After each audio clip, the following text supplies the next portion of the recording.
This is an Amber Alert. Stand by for important information.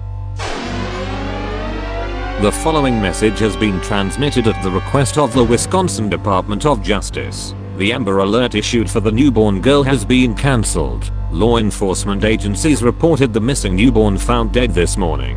According to the Greene County Sheriff's Office, the child was born at home on Tuesday, the 5th of January. The child was taken from the home by her father on the 9th of January. Investigators say the father told investigators he turned the infant over to an unidentified third party, and the child has not been seen since. Authorities say whoever took the child was reportedly driving a gray Chevrolet Equinox. The individual is said to be an acquaintance of the father. The DOJ says the investigation of the death is still active.